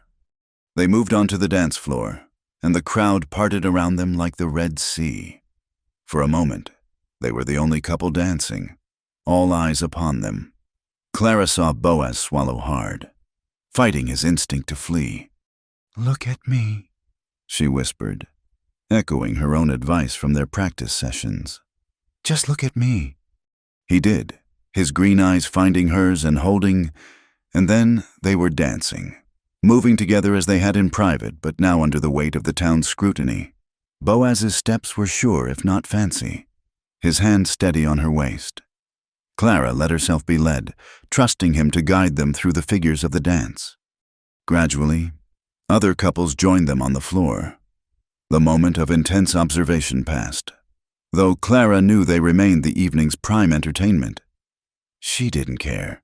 All that mattered was the man holding her, the way he looked at her as if she were the only person in the room, the small smile that played at the corners of his mouth. "You were right," he said as they turned. "It is about connection." And how do you find the connection?" His hand tightened slightly on hers. "Perfect." They danced 3 more dances before taking a break, and Clara was pleased to see some of the regulars from the saloon approach Boaz, drawing him into conversation about cattle prices and the coming spring. He responded awkwardly at first, but gradually found his footing, remembering how to be a person in the world rather than a ghost haunting his own life. It was during the band's break that Prudence Blackwood made her move, cornering Clara near the refreshment table. "Well," she said, her voice dripping false sweetness, "you certainly work fast. The poor man's wife barely cold in her grave, and here you are, parading about." "Mrs. Blackwood," Clara interrupted calmly. "Catherine Callahan has been gone for 3 years. At what point, exactly, would you consider it appropriate for her husband to rejoin the living 4 years, 5, 10? Prudence's mouth opened and closed like a landed fish. "Well, that's not the impropriety. The only impropriety I see," Clara continued, her voice still pleasant but with steel beneath, "is your presumption that you have any say in how others choose to heal. Good evening." She walked away, leaving Prudence speechless, and found Boaz watching her from across the room with something like awe in his expression. He excused himself from his conversation and came to her side. "Dance with me again," he said. It wasn't a question. This time when they took the floor, it was to a slower tune. Something sweet and melancholy that allowed for closer contact. Boaz drew her in, propriety be damned, until she could feel the warmth of him through her dress. "Thank you," he said quietly, "for her ears alone." "For what?" "For seeing me, not the widower, not the recluse, not the tragedy, just me." Clara looked up at him, seeing the vulnerability in his eyes, the cautious hope. "It's easy to see you, Boaz. You're worth seeing." Something shifted in his expression. Decision crystallizing. "Clara, But before he could finish, the band struck up a lively reel, and they were swept into the energetic dance, the moment lost. They laughed as they tried to keep up with the quick steps, and Clara realized she couldn't remember the last time she'd felt this light, this free. When the evening finally wound down, they walked home slowly, reluctant to let the magic end. At the saloon's door, Boaz paused, taking both her hands in his. "I haven't felt this alive in 3 years. He said, "Hell, maybe longer than that." "Language," Clara said automatically, though she was smiling. "Will you never let me curse in peace?" But he was smiling too. "Clara, what you said earlier, about waiting until after the dance." "Yes." He drew her closer, his hands warm on hers. "The dance is over." "So it is," Clara agreed, her heart hammering against her ribs. This time when he kissed her, there was no clumsiness, no desperation. It was a kiss of intent, of promise, of two people choosing each other despite the ghosts and gossip and complicated geometries of the heart. Clara melted into it, feeling walls she hadn't even known she'd built beginning to crumble. When they finally parted, both breathless, Boaz rested his forehead against hers. "Stay," he whispered. Not like that. Just stay. Play for me. Talk to me. Be with me." "Yes," Clara said simply. They went inside together, through the saloon and up the stairs and past the red curtain that had guarded his solitude for so long. But tonight, for the first time, Boaz left it open behind them, just a crack, just enough to let the world know that the fortress had finally lowered its drawbridge. They sat by the fire, Clara playing soft melodies while Boaz watched her with wonder, as if still not quite believing she was real. And when the fire burned low and the night grew deep, they talked about Catherine, about Clara's late husband, about grief and healing and the courage it took to choose joy after sorrow. "I'll always love her," Boaz said at one point, speaking of Catherine. "That won't change." "I wouldn't want it to," Clara assured him. "Love isn't finite.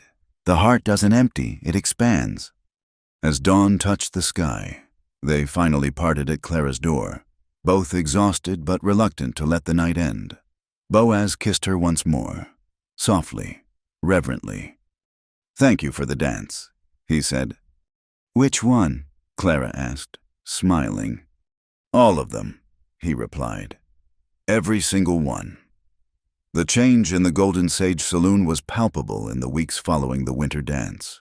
The red curtain, once an impenetrable barrier, now hung partially open most evenings, allowing glimpses of warm lamplight and the sound of piano music to drift into the main hall. Boaz himself moved differently, no longer a ghost haunting his own establishment, but a man rediscovering his place in the world. It was this newfound openness that made the arrival of the letter all the more jarring. Clara was polishing glassware behind the bar she'd taken to helping Samuel during the busy evening hours, when young Tommy Morrison burst through the doors, clutching a telegram. "Mrs. Thornton," he called out, waving the paper. "Telegraph office said this was urgent. Come all the way from Texas." Clara's hand stilled on the glass. Texas. She'd left nothing good behind in Texas. "Thank you, Tommy," she managed, taking the telegram with fingers that wanted to tremble. She gave the boy a penny for his trouble and waited until he'd scampered off before unfolding the paper. The words were stark in their simplicity. Dear Mrs. Thornton, stop, your late husband's will has been settled. Stop, substantial inheritance awaits. Stop, please contact Morrison and Associates at earliest convenience. Stop, time sensitive, stop. Clara read it twice, then a third time, the words swimming before her eyes.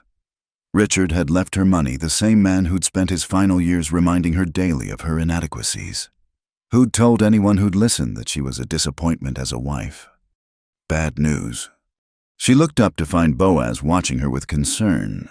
She hadn't heard him approach, too lost in the shock of the telegram. I don't know, she said honestly, handing him the paper. It seems my late husband left me an inheritance. I can't imagine why. It was not a happy marriage. At the end. Boaz read the telegram, his expression unreadable. Will you contact them? I suppose I must. Clara resumed polishing the glass with perhaps more vigor than necessary. Though what Richard could have left me besides debts and bitter memories, I cannot fathom. That evening, their usual music session was subdued. Clara's fingers stumbled over familiar passages, her mind clearly elsewhere. Finally, Boaz set aside his guitar and moved to sit beside her on the piano bench. Talk to me, he said simply. Clara's hands dropped to her lap. What if it's true? What if there's money, real money enough to start over somewhere else? Somewhere without judgment or whispers or me? Boaz's voice was carefully neutral. She turned to face him, seeing the fear he was trying to hide. That's not what I meant. Isn't it? He stood, pacing to the fireplace. A wealthy widow has options a saloon housekeeper doesn't. You could go anywhere, San Francisco, Denver, back east, places where nobody knows your past. Boaz, I wouldn't blame you, he continued, not looking at her. What can I offer compared to that, a life above a saloon in a small town that's already marked you as scandalous, a man who's still learning how to be whole again? Clara rose and went to him, placing a hand on his arm. You're offering yourself. That's not nothing. He turned to her then, and she saw the raw vulnerability in his eyes. Is it enough? Instead of answering directly, Clara said, Tell me about the first time you saw Catherine. Boaz blinked at the apparent non sequitur. What? Tell me. He was quiet for a moment. Then, at a church social in Denver, she was playing piano Chopin. I think I'd never heard anything so beautiful. Not the music, though that was fine, but the way she played it, like she was pouring her whole soul into those keys. A sad smile touched his lips. I was just a miner with dirty fingernails and big dreams. Took me 3 months to work up the courage to speak to her. And when you did, she laughed at my stammering and said, It's about time. I was starting to think I'd have to introduce myself. His smile grew warmer at the memory. She chose me, Clara, out of all the men who courted her, and there were many, she chose the rough miner who could barely string 2 words together in her presence. Because she saw who you really were, Clara said softly. Just as I do. Boaz looked at her for a long moment. You're going to contact those lawyers? Yes. And if there's money, real money. Clara took his face in her hands, forcing him to meet her eyes.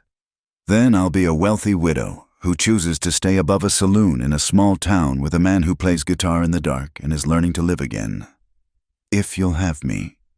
He kissed her then, fierce and desperate and full of a gratitude too large for words. When they broke apart, he rested his forehead against hers. Write your letter, he said. Whatever comes of it, we'll face it together. The response came 2 weeks later, delivered by special courier. Clara read it in the privacy of her room, then read it again, unable to quite process the words. Richard had indeed left her money, a shocking amount, accumulated through investments she'd known nothing about. But there was more. A letter, written in his hand, sealed with wax and marked to be delivered only upon settlement of estate. Clara's hands shook as she opened it. "My dear Clara," it began, and she almost stopped reading there. Richard hadn't called her dear in years, but she forced herself to continue. "If you are reading this, then I am dead, and perhaps that is for the best. I was not a good husband to you. Illness made me cruel, but I cannot blame only that. I was jealous of your light, your music, your ability to find joy in small things. I tried to diminish you because I could not bear my own diminishment. I leave you this money as a poor apology for the years I stole from you. Use it to be happy, if you can. You deserve the life I could not give you. I did love you once, before I forgot how to love anything but my own bitterness." Richard. Clara sat on her bed, the letter crumpled in her lap, and wept. Not for the man who died, but for the man he'd been before disease and disappointment transformed him. For the waste of it all. For the unexpected grace of his final gesture. She found Boaz in the saloon, tallying receipts at the bar. He looked up at her approach, taking in her red-rimmed eyes with alarm. "Clara, what's happened?" She showed him the letter, watched his expression shift from concern to surprise to something like awe. $20,000, he said quietly. That's a fortune." "Yes." "You can go anywhere, do anything." "Yes." He set the letter aside, studying her face. "What do you want to do?" Clara considered the question. She thought of the cities she could visit, the comfortable life she could lead, the respectability that money could buy. Then she looked around the saloon, at Samuel polishing glasses, at Jake Sullivan dozing over his whiskey, at Sophie emerging from the kitchen with her flour-dusted apron. She thought of her small room upstairs, of evening concerts behind a red curtain, of a man who was learning to smile again. "I want to buy a new piano," she said finally. "That old spinet is beautiful, but it's starting to show its age. And I want to hire a proper teacher for the children in town. They should have music lessons. And perhaps we could expand the kitchen, give Sophie more room to work." Boaz stared at her. "Clara? Oh, and new curtains," she continued, warming to her theme.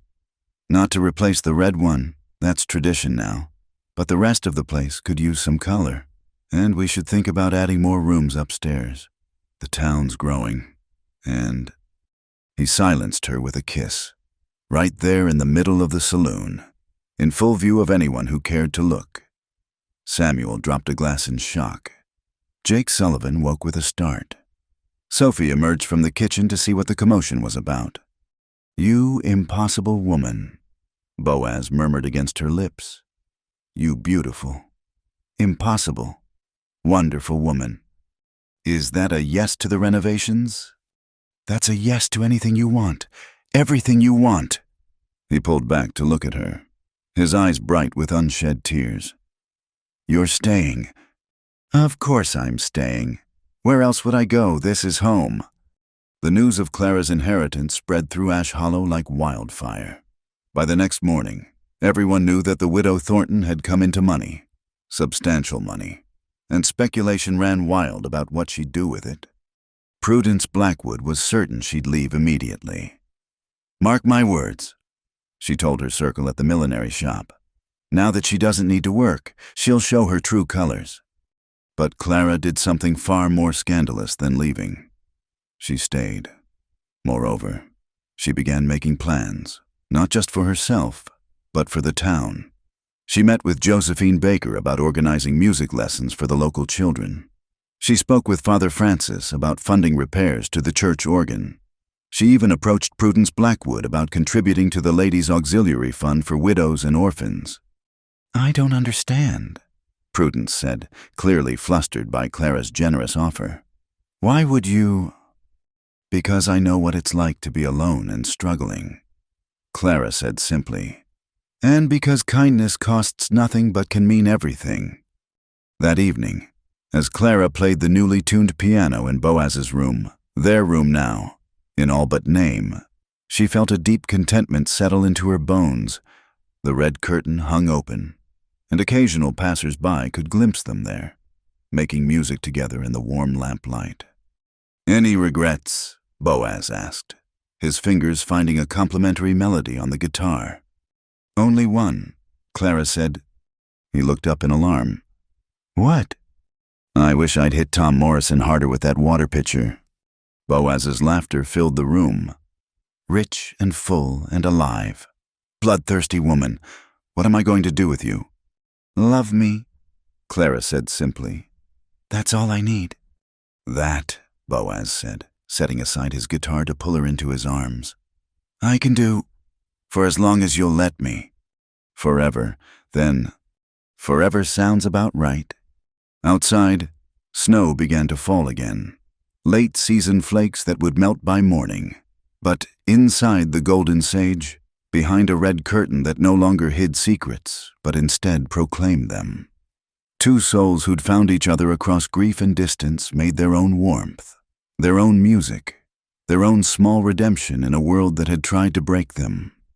And in the morning, when the good people of Ash Hollow passed by and saw that curtain standing open, some would shake their heads and mutter about propriety, but others, the wise ones, the ones who understood that love was too rare to waste on other people's opinions, would smile and walk on, humming a little tune they'd heard drifting from an upstairs window, where a piano and guitar sang together of second chances and the courage to choose joy. Spring arrived in Ash Hollow with a suddenness that caught everyone off guard. One day the ground was frozen solid. The next, tiny green shoots pushed through the mud, defiant in their determination to bloom. Clara stood at the window of the room behind the red curtain, watching the transformation with a letter clutched in her hand. "More news from Texas?" Boaz asked, looking up from the ledger he'd been reviewing. Running the saloon had become a shared endeavor these past weeks. Clara's quick mind for figures complimenting his knowledge of the business. "Not Texas," Clara said, her voice strange. "Denver." She handed him the letter, watching his face as he read. His expression shifted from curiosity to concern to something unreadable. "Your husband's family," he said finally. "They want to contest the will. His brother, specifically, claims Richard wasn't of sound mind when he wrote it, that I influenced him unduly." Clara laughed bitterly. "I barely saw Richard those last months. He wouldn't allow it." "What do they want?" "Everything, of course. But they're willing to settle out of court if I agree to take a smaller sum and sign papers saying I won't make any claims on the family name or reputation." Boaz set the letter aside and came to stand behind her at the window, his hands settling on her shoulders. "What do you want to do?" Clara leaned back against him, drawing comfort from his solid presence. "Part of me wants to fight, to make them acknowledge that Richard chose to leave me that money, that despite everything, he tried to make amends at the end. And the other part is tired of fighting, tired of being defined by a marriage that brought more sorrow than joy." She turned in his arms to face him. "I have everything I need here. You, this place, the life we're building. Why invite more ugliness into it? $20,000 is a lot of money to walk away from. 10,000 is still more than I ever dreamed of having. Enough to do good here, to secure our future, to—" She hesitated, then plunged ahead. "To make this arrangement more permanent, if you were amenable." Boaz went very still. "Clara May Thornton, are you proposing to me?" Heat flooded her cheeks. I merely meant—" "Because if you are," he continued, a slow smile spreading across his face, "I should warn you that I'm the kind of man who expects a proper proposal, down on one knee and everything." Clara stared at him. "You're teasing me." "Never about something this important," but his eyes were dancing with mirth. "Though I confess, I had planned to be the one doing the proposing, had a whole speech prepared and everything." "Oh," Clara arched an eyebrow. "And when were you planning to deliver this speech?" "Tonight, actually, after dinner. I even asked Sophie to make her apple pie. Thought sweetening you up couldn't hurt my chances." Now it was Clara's turn to be still. "You were going to propose tonight?" "Well, I was. But if you'd prefer to do the asking," he gestured grandly. "The floor is yours." Clara looked at him. This man who'd hidden behind curtains until she'd coaxed him back into the light, who'd taught her that love didn't have to be a battlefield, who made her laugh and held her when she cried and looked at her like she hung the stars. And then she did it. She sank to one knee right there in their music room, taking his hand in both of hers. "Boaz Callahan," she said, her voice steady despite the hammering of her heart. "You impossible, wonderful man. Will you marry me?" For a moment, he just stared at her, and Clara wondered if she'd miscalculated, if this was too much too soon, too forward even for a woman who'd already broken every rule of propriety. Then he was pulling her to her feet, crushing her against him, his voice rough with emotion. "Yes, God, yes, today, tomorrow, whenever you'll have me." They were both laughing and crying when they finally broke apart, giddy with the joy of it. Boaz cupped her face in his hands, his thumbs brushing away her tears. "You realize this means you're stuck with me now," he said. "No taking it back when you find out all my bad habits." What bad habits could be worse than hiding behind curtains and playing mournful guitar at all hours? "I leave my socks everywhere. I can't cook anything but beans and biscuit. I snore when I drink too much whiskey." "Scandalous," Clara murmured. "However shall I cope?" "And I love you," he added, his voice dropping to something serious and sacred. "Desperately. That might be the worst habit of all." "Then we're well matched." Clara said, "Because I love you too, despite your socks and your beans and your questionable musical timing." "My timing is perfect," he protested. "It's really not. Woman, we're not even married yet, and you're already criticizing my music. Someone has to. Sophie's too polite." They were still bickering good-naturedly when Sophie herself appeared, drawn by the commotion. She took one look at their faces, tear-stained but radiant, and clapped her hands together. "Finally, I was beginning to think you two would dance around each other forever. When's the wedding?" "How did you—" Clara began. "Child, I have eyes and ears. These walls aren't that thick." Sophie beamed at them. "So, when—" Clara and Boaz looked at each other, a whole conversation passing in a glance. "Saturday," Clara suggested. "Saturday," Boaz agreed. "This Saturday?" Sophie's eyes widened. "That's 3 days." "Then we'd better get started," Clara said, surprising herself with her own decisiveness. "I'll need a dress, nothing fancy, just something that isn't black. And we'll need to speak to Father Francis. Arrange for food. Invite the whole damn town." Boaz interrupted. "Let them all come. Let them see that it's possible to find happiness after sorrow, love after loss." "Language," Clara chided automatically, but she was smiling. "Though I agree with the sentiment." The next 3 days passed in a whirlwind of preparation. Word of the impending wedding spread through Ash Hollow faster than a prairie fire, and reactions were mixed. Some, like Josephine Baker and Jake Sullivan, offered enthusiastic congratulations. Others, predictably led by Prudence Blackwood, muttered about unseemly haste and improper behavior. Clara found she didn't care. She was too busy altering the blue dress she'd worn to the dance, helping Sophie plan a wedding supper, and stealing moments with Boaz to practice their first dance as husband and wife. It was during one of these stolen moments, the night before the wedding, that Boaz gave her his gift. "I know we agreed no wedding presents," he said, producing a small wrapped package. "But this isn't exactly new." Clara unwrapped it carefully, revealing a silver music box. It was exquisite, clearly old and lovingly maintained. When she opened it, a familiar melody began to play, the Chopin nocturne she'd hummed that first night. It was Catherine's, Boaz explained quietly. One of the few things of hers I kept out here.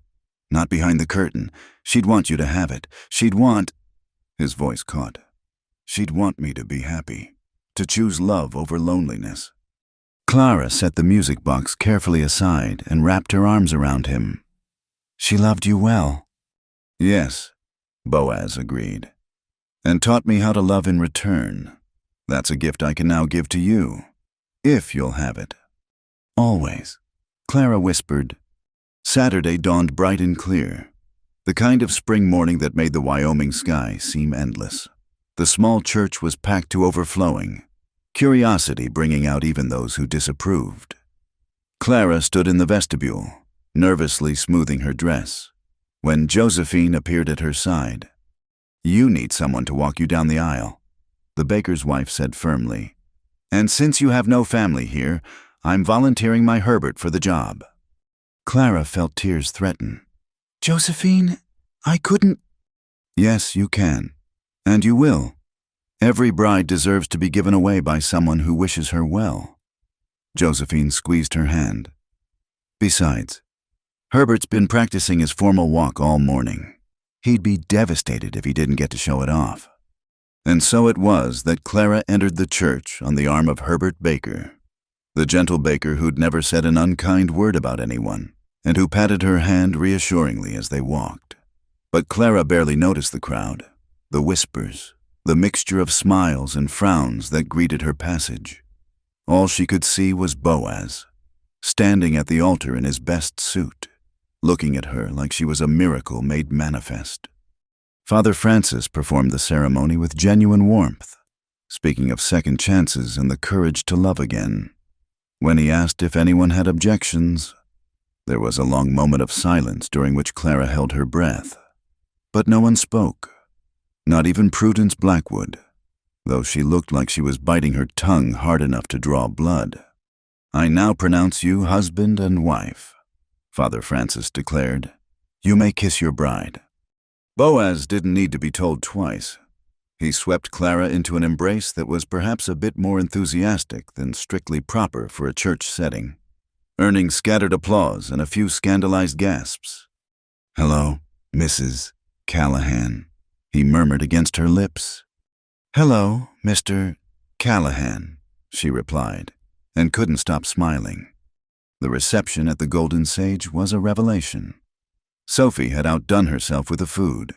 The saloon was decorated with wildflowers and ribbons, and Samuel had somehow procured a fiddle player from the next town over. Even more surprising was the turnout. Nearly the whole town had come. Propriety be damned. As Clara and Boaz shared their first dance as husband and wife, the red curtain hung wide open behind them, no longer hiding anything. Clara caught glimpses of their guests as they turned, Sophie wiping away tears, Jake Sullivan raising his glass in salute, even Prudence Blackwood looking somewhat softened by the obvious joy of the moment. "Do you think they'll ever stop talking about us?" Clara asked as they swayed together. "Probably not," Boaz admitted. "But maybe the story will change. Instead of the widow and the widower hiding behind curtains, we'll be the couple who prove that love doesn't end with loss, it just transforms."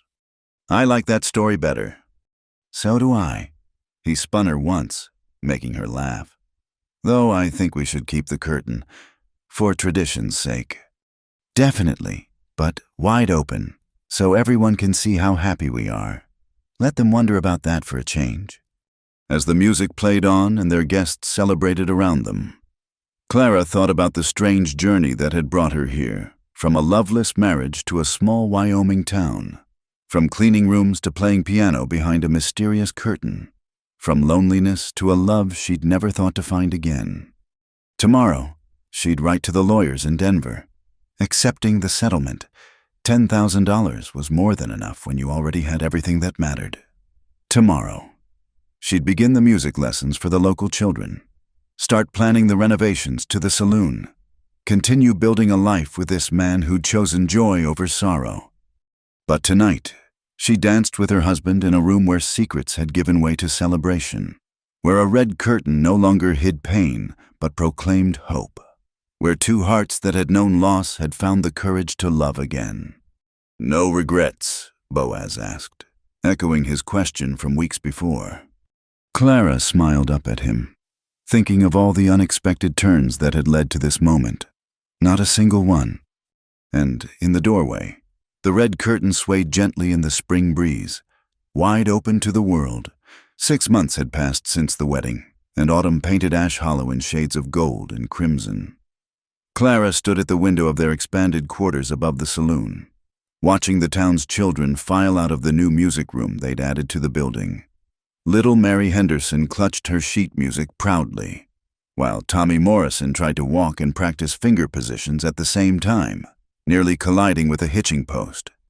"How many students now?" Boaz asked, entering with a tray of afternoon tea, a habit Clara had introduced that he'd taken to with surprising enthusiasm. 12, Clara said, accepting a cup gratefully. "And Josephine Baker wants to start adult lessons.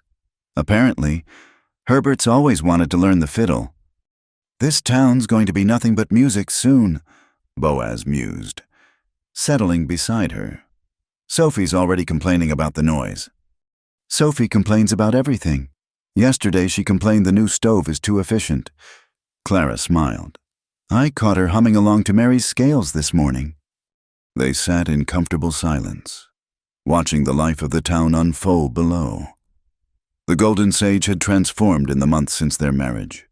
What had once been a place of refuge for the lonely had become a center of community life.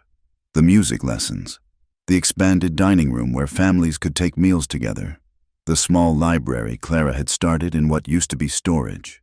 All of it had changed the saloon's character without losing its essential warmth.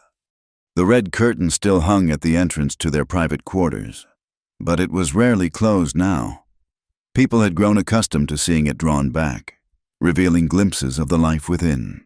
Clara at the piano, Boaz with his ledgers, the two of them sharing quiet moments between the demands of running a thriving establishment. "I have something to tell you," Clara said eventually, setting down her teacup with careful precision. Something in her tone made Boaz look at her sharply. "What is it? Is something wrong?" "No, not wrong, just—" She took a breath, then placed his hand on her still flat stomach. "Unexpected." Boaz went very still, his eyes widening as understanding dawned. "Clara, are you—" "Doctor, Hawthorne confirmed it this morning," she said, watching his face anxiously. "I know we haven't discussed children, and with our ages, I wasn't sure it would even be possible, but—" He silenced her with a kiss that was tender and fierce all at once. When he pulled back, there were tears in his eyes. "I thought I was done with miracles," he said roughly. "Thought I'd used up my share when you walked into my life. But this—" He spread his hand protectively over her stomach. "How do you feel about it?" "Terrified," Clara admitted. "Elated. Worried about what people will say, a woman my age, starting a family. But mostly—" She covered his hand with hers. "Mostly grateful for this chance, for you, for everything we've built here." "The gossips will have a field day," Boaz warned, though he was smiling. "Let them talk. They've been wondering what goes on behind our curtain for months. Now they'll know. A family, love, life going on despite loss, because of loss, transformed by it." Boaz pulled her closer, and they stood together at the window, watching the town that had become their home. As if summoned by their joy, snow began to fall, the first of the season, soft and silent. "We'll need to convert one of the guest rooms to a nursery," Boaz said practically. "And Sophie will insist on hiring help. She won't want you working once you're showing." "I can still play piano," Clara protested. "Music is good for babies, even before they're born." "Then you'll play, every day. Fill this child with music from the start." He paused, then asked quietly, "What about the settlement money? We've used some for the renovations, but there's still enough to leave if you wanted to raise the child somewhere with less history." Clara turned in his arms to face him fully. "Boaz Callahan, do you really think I'd want to raise our child anywhere but here?" where their father learned to smile again, where their mother found a home, where an entire town of busybodies will watch them grow up and probably spoil them terribly. Our child, he repeated, wonder in his voice. I'd given up hoping for...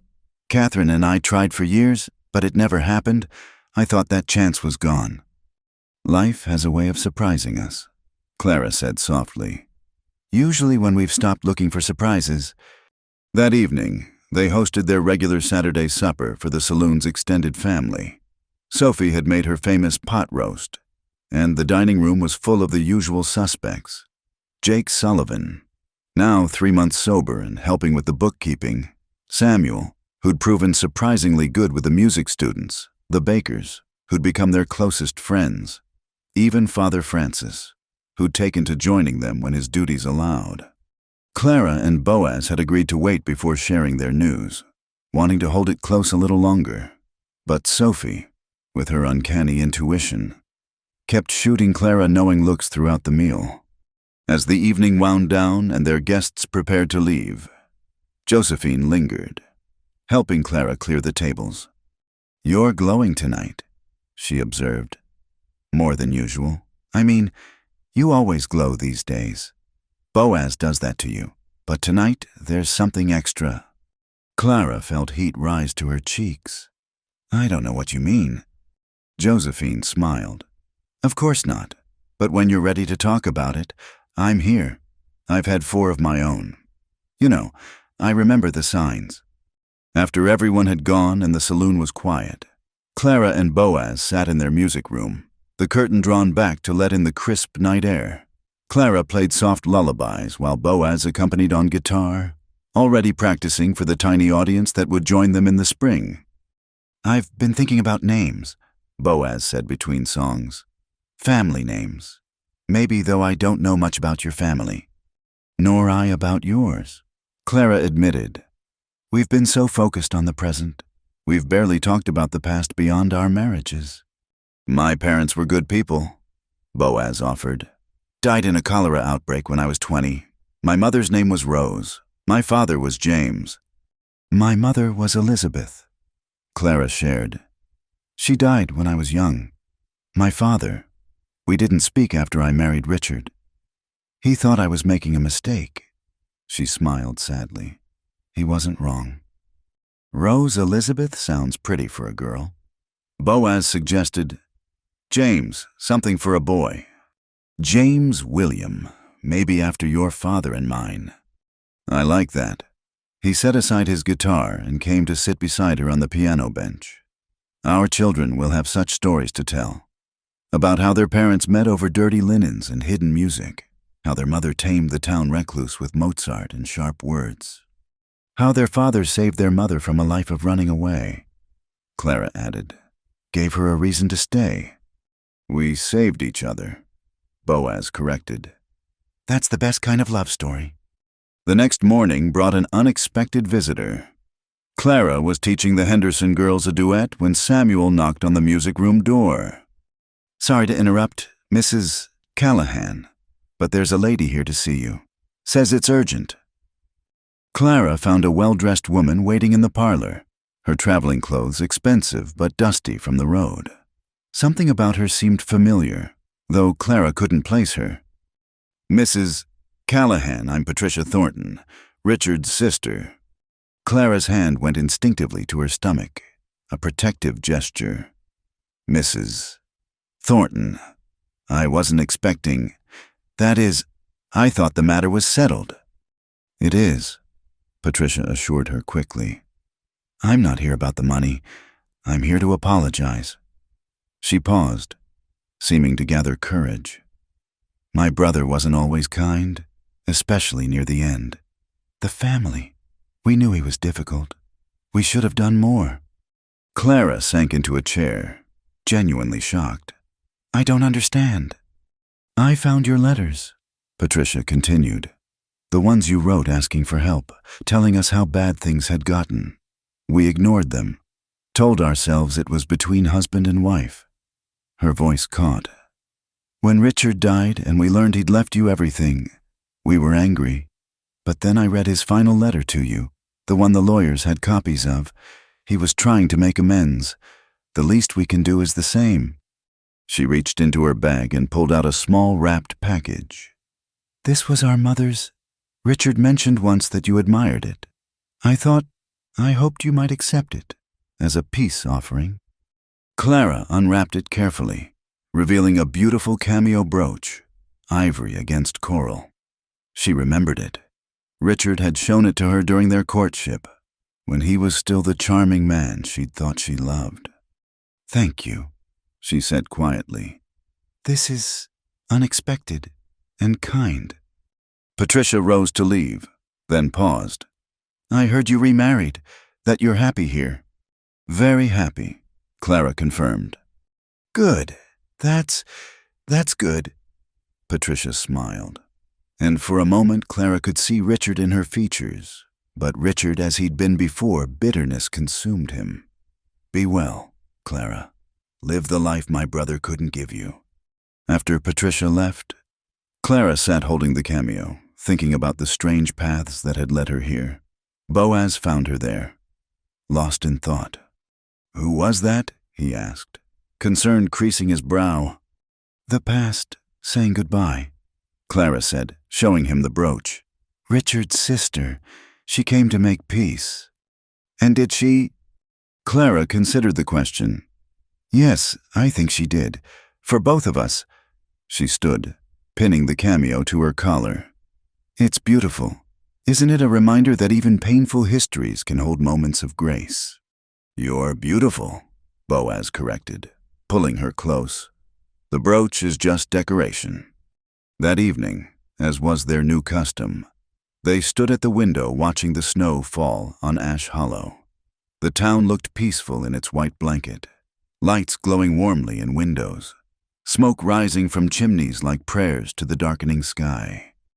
Pull the curtain, Boaz asked, gesturing to the heavy red fabric that had once hidden his grief from the world. Clara smiled, moving to arrange the curtain exactly as she liked it, not closed, not fully open, but drawn back enough to let light spill into the hallway, to let music drift out, to let life flow between their private world and the community they'd become part of. There, she said, stepping back to admire her handiwork.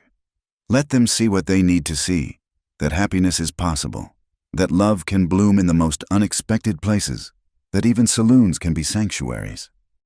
And if they wonder about the rest, Clara moved into his arms, thinking of all the mysteries yet to unfold, their child growing within her, the life they'd continue building together, the music they'd make in all its forms.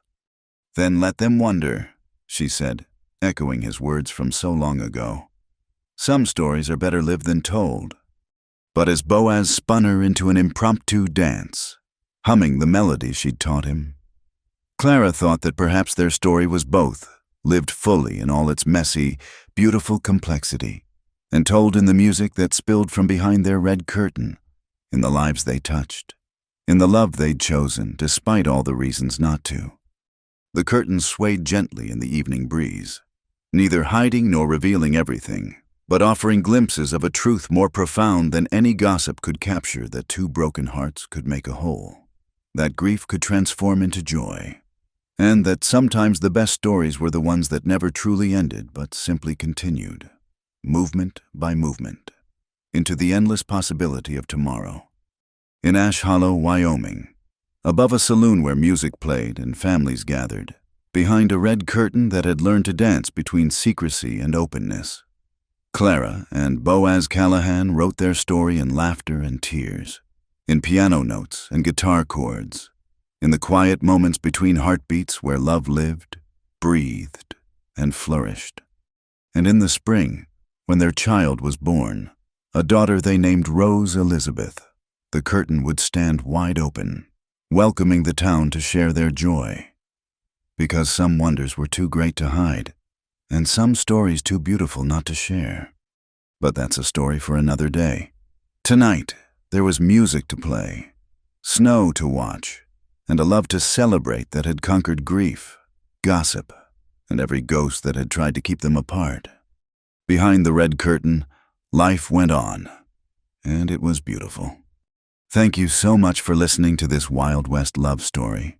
I hope Clara and Boaz's journey touched your heart as much as it touched mine while sharing it. Where are you listening from? Please comment below. I'd love to know where in the world this tale of second chances is being heard, and what you thought about their story behind the red curtain. If you enjoyed this, please subscribe to Wild West Stories 1850 and hit that like button. And don't forget to click the hype button to help more people discover these tales of love, loss, and redemption in the American frontier. Until next time, partners.